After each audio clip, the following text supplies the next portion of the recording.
Você está ouvindo Falando sobre Salesforce com Maurício Alexandre Silva. Tudo sobre o universo Salesforce, de Trailblazer para Trailblazer. Vamos juntos?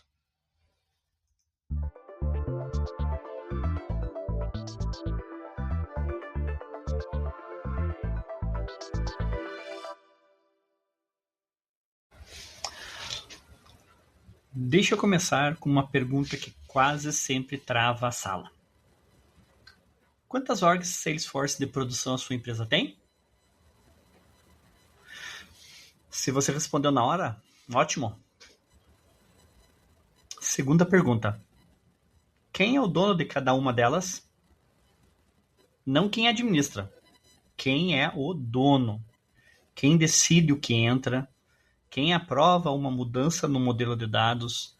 Quem responde quando alguma coisa quebra às 11 horas da noite? Na maioria das empresas que eu já conversei, a primeira pergunta tem resposta e a segunda, não.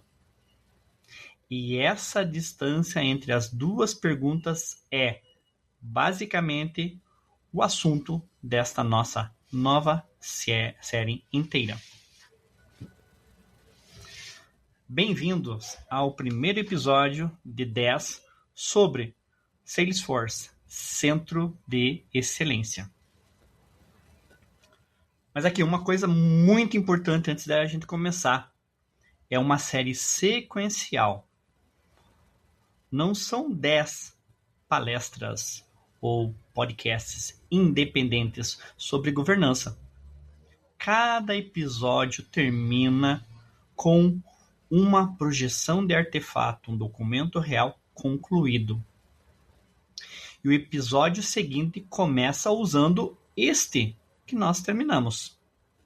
Então, se você pular do episódio 3, você for chegar lá para o episódio 5, sem ter matriz de direitos, de decisão, então você vai ficar extremamente perdido. E ao final desses 10 episódios, você não vai ter apenas anotações. Você vai ter sim um kit montado com 10 documentos. E eles vão te ajudar a ter uma noção do que significa realmente um centro de excelência Salesforce. O primeiro a gente vai montar hoje. Já vamos começar a construir. Né? E ao fim desse episódio, você vai saber 3 coisas. Primeiro, reconhecer em que estágio de deterioração a sua org está. Porque isso segue uma sequência previsível e dá para se localizar nela. Segunda, medir a sua posição real com ferramentas que você já tem, sem comprar nada, em menos de um dia de trabalho. E terceiro, transformar essas medições em números financeiros, porque essa é a única forma de um core ser aprovado. Executivo financia problema medido. Problema descrito, ele ignora. E eu vou ser bem direto sobre uma coisa desde já. Este episódio não fala sobre o que um centro de excelência é. Isso vai ser o episódio 2. Este aqui fala sobre por que a sua empresa precisa de um. E sobre como provar isso com dados, não apenas com opinião. Vamos começar fazendo um diagnóstico.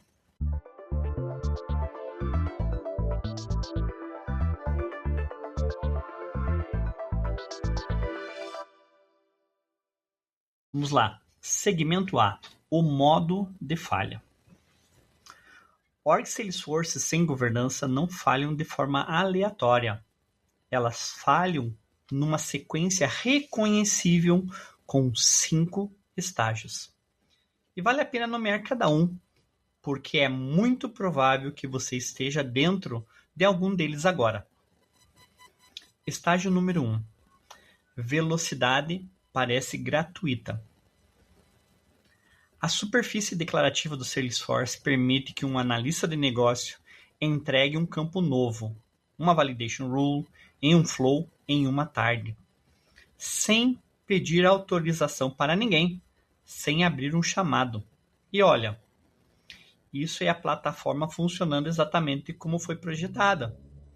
Isso é o produto entregando a promessa dele. Nesse estágio, ainda não tem nada de errado acontecendo. Guarda essa ideia, viu? Porque ela vai voltar. Estágio 2. Divergência. Duas equipes resolvem o mesmo problema, 2 vezes, sem saber uma da outra. Agora existem 2 campos chamados segmento de cliente, com valores de pick list diferentes em objetos diferentes, e os relatórios de 2 áreas discordam entre si sobre quantos clientes premium a empresa tem. Ninguém percebeu. E ninguém percebe por um motivo bem específico. Ninguém é o dono do modelo de dados. Não existe uma pessoa cujo trabalho seja saber que aquele campo já existia. Estágio 3. Acoplamento. A automação começa e se empilha nos mesmos objetos. 3 flows disparados por registro na account. Um Process Builder que ninguém assume autoria. Um trigger em Apex que veio de um projeto de 2021. Todos disparam na atualização da account em ordem não determinística. Aí alguém adiciona um quarto flow e de repente salva um registro de account, leva 11 segundos.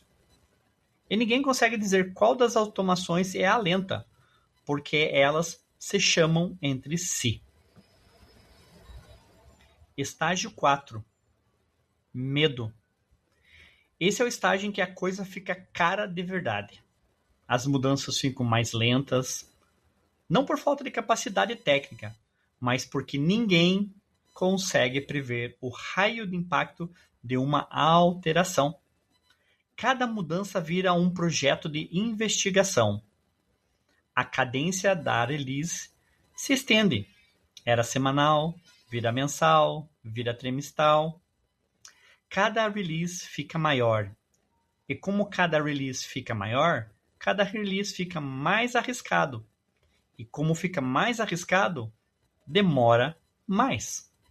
A org virou um sistema legado que, por acaso, está na nuvem. Estágio 5. Alguém propõe reconstruir. Aparece a sugestão do org Greenfield. A gente começa do zero, agora do jeito certo. Essa é, quase sempre, a resposta mais cara que existe. Ela joga fora anos de regra de negócio que ninguém documentou e reconstrói exatamente as mesmas condições que produziram o problema. Porque a estrutura de decisão continua não existindo.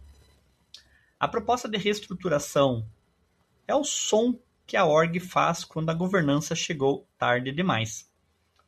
Agora, o ponto mais importante desse segmento, e eu quero que ele fique bem claro, em nenhum desses 5 estágios alguém fez besteira. Não tem vilão nessa história. Tem gente competente tomando decisões localmente racionais. Cada uma delas defensável isoladamente, na ausência de uma estrutura de decisão. O analista que criou o campo duplicado estava resolvendo o problema dele, no prazo dele, com a informação que tinha. Ele não tinha como saber, não existia lugar aonde procurar. E é exatamente isso que um centro de excelência é. Não é uma política, é a estrutura que faz com que a decisão localmente racional e a decisão globalmente racional sejam a mesma decisão.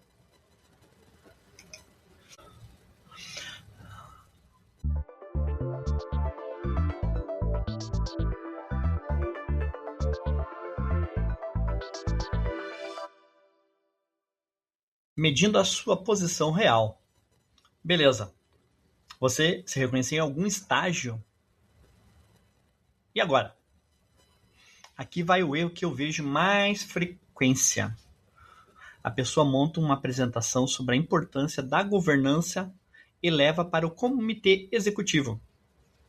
Não faça isso. Executivo financia problema medido, problema descrito, e ele agradece a agenda para o próximo trimestre. A diferença entre as duas coisas é um baseline. E a boa notícia é que você consegue levantar esse baseline em menos de um dia, com ferramentas que já vêm na sua licença sem comprar nada. Primeira é Salesforce Optimize. Ele entrega campos sem usos, relatórios e dashboards que ninguém abre, campos com população baixíssima, objetos chegando perto do limite de campos, contagens de automação por objeto, IDs hard-coded no Apex, comparativo de profiles versus permission sets e defasagem da versão de API nas classes e triggers. É um relatório de saúde mais completo que existe de graça e é subutilizado de uma forma que eu ainda não entendo. Security Health Check pontua a sua configuração de segurança contra o baseline padrão da Salesforce e lista, item por item, tudo que está abaixo com o nível de risco. Setup Audit Trail 180 dias de mudanças de configuração e metadados, com o usuário responsável por cada uma. Baixa os SV e faz uma tabela dinâmica por usuário e por tipo de mudança. Esse aqui costuma ser o mais desconfortável, porque se metade das mudanças que entraram em produção veio de gente que não está na equipe de entrega, você acabou de qualificar o seu showdown IT com nome e sobrenome. Lightning Use App mede o desempenho real da página e mix de navegadores. Você vai usar isso lá pelo episódio 4, viu? Quando a gente falar do pilar Easy. Com essas ferramentas, você coleta 11 números. Anote esses 11 números agora. 1. Quantas orgs de produção existem? E se alguém consegue nomear o dono de cada uma. 2. Quantos objetos customizados e quantos campos customizados nos seus 5 maiores objetos. 3. Automação por objeto. Flow, triggers, workflow rules, process builders ainda ativos, contados juntos por objeto. 4.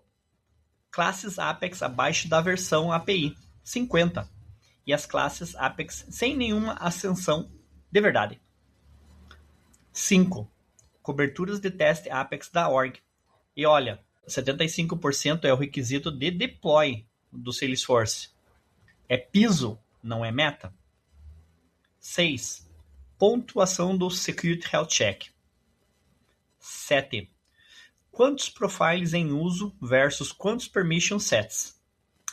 Proliferação de profile é indicador mais confiável que existe de acesso não gerenciado. 8. Quantas integrações estão em produção e quantas delas têm dono nomeado e contrato documentado?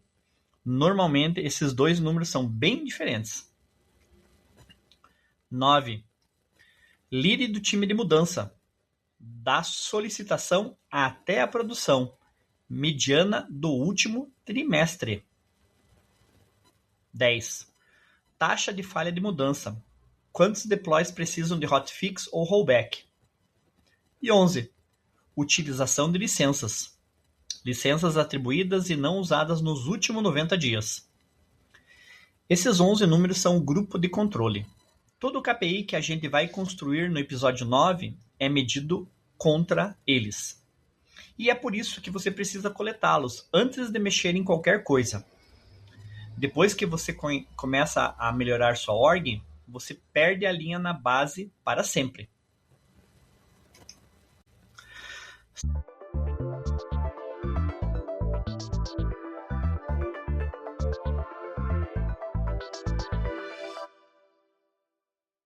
Segmento C. Traduzindo achados em dinheiro. Agora, a parte que decide se o seu COI vai existir ou não. 11 medições técnicas não convencem um CFO. 3 delas se traduzem diretamente em dinheiro. E é isso que você leva para a reunião. Custo de retrabalho. Soluções duplicadas. Se duas equipes construíram lógicas sobrepostas, e no estágio 2 elas construíram, isso é pessoa dia, real, gasta 2 vezes. Mas não para aí. Some o custo permanente de manter as duas. Todo release, alguém precisa testar as duas. Todo bug, alguém precisa corrigir as duas. Toda pessoa nova precisa aprender as duas e descobrir qual usar. É retrabalho. Não é um evento, é uma anuidade. Custo de atraso. Pega o seu lead time de mudança, a medida número 9, e multiplica pelo valor das funcionalidades que estão na fila. Se o seu lead time é de 6 semanas e o negócio tem 20 itens esperando, o ganho de throughput que o COI promete é diretamente monetizável. Você não está pedindo dinheiro para a governança. Você está pedindo dinheiro para destravar uma fila que já tem valor calculado. Essa é a conversa mais fácil de todas e é o que menos a gente faz. Por quê? A gente insiste em vender governança como controle, quando dá para vender como velocidade. Custo de risco. Esse é o que o executivo responde mais rápido. Pontuação baixa no health check, mais proliferações de profiles, mais ausência de histórico de auditoria em nível de campo. Junta os 3 e você tem uma postura de controle de acesso que não sobrevive a nenhuma auditoria interna séria. E o custo aqui não é hipotético, é remediação sobre prazo de auditoria, que é a forma mais cara de engenharia que existe. Você vai pagar por esse trabalho de qualquer jeito. A única escolha é se você paga agora, planejado, ou daqui a 8 meses, com um auditor sentado na sua mesa. E tem quarto, que não é bem um custo. É dinheiro no chão. Licenças atribuídas e não utilizadas. A medida número 11. Esse é o dinheiro mais fácil que o seu COI vai encontrar na vida. Encontrar isso no primeiro mês compra credibilidade para absolutamente tudo que vem depois. Quando você volta 3 meses depois pedindo mudanças de processo, e a mudança de processo é sempre impopular, você vai voltar com a pessoa que já devolveu o dinheiro para a sua empresa uma vez. Não subestime isso. É política organizacional e é legítima.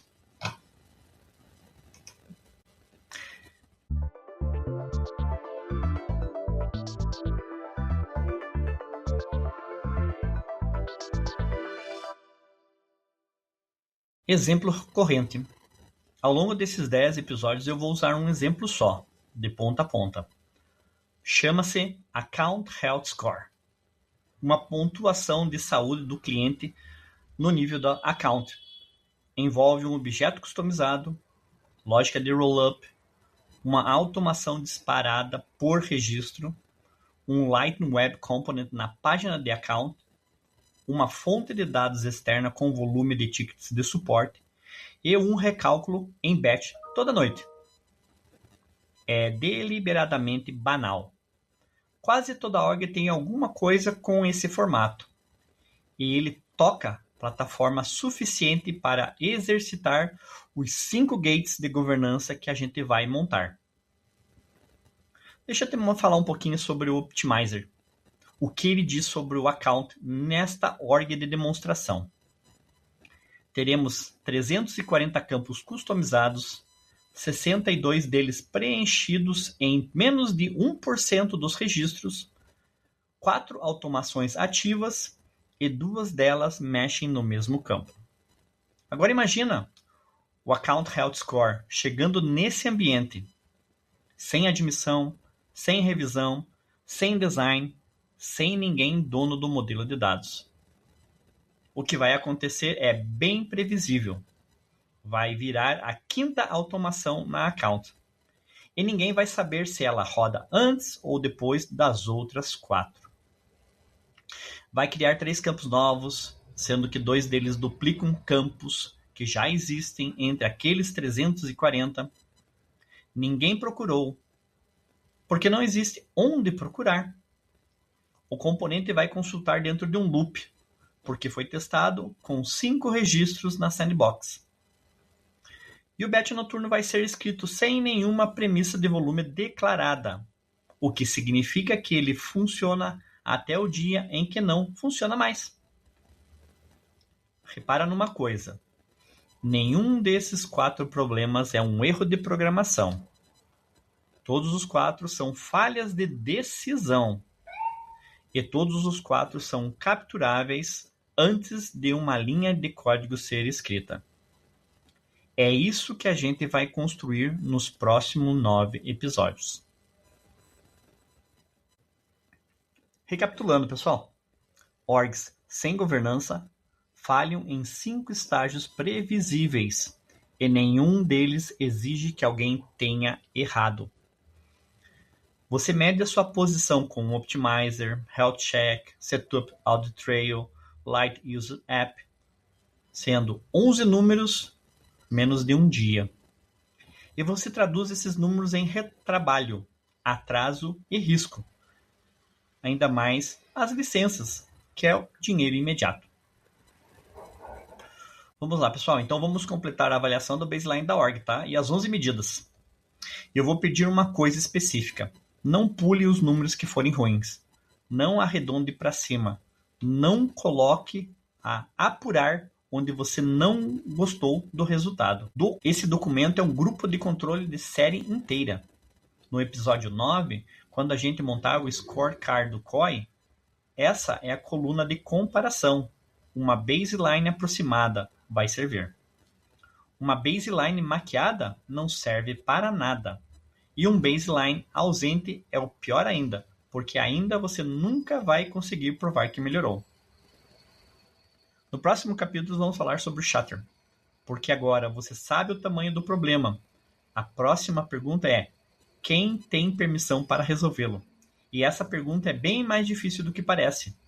A gente vai escrever um Shatter de COI em 6 sessões, escolher entre modelo centralizado, federado e híbrido, e tomar a decisão arquitetural mais cara e mais difícil de reverter que existe: org única ou org múltiplas.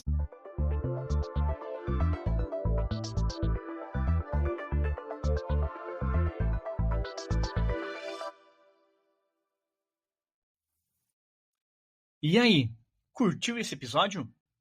Então já aproveita, segue o podcast na sua plataforma favorita, ativa o sininho se tiver essa opção e compartilha com aquele amigo ou amiga que está na mesma jornada com você. E se puder, deixe uma avaliação ou comentário. Isso me ajuda muito a levar conteúdo com qualidade e relevância para mais Trailblazers. Obrigado por me acompanhar até aqui. Nos encontramos no próximo episódio do Falando sobre Salesforce. Até lá!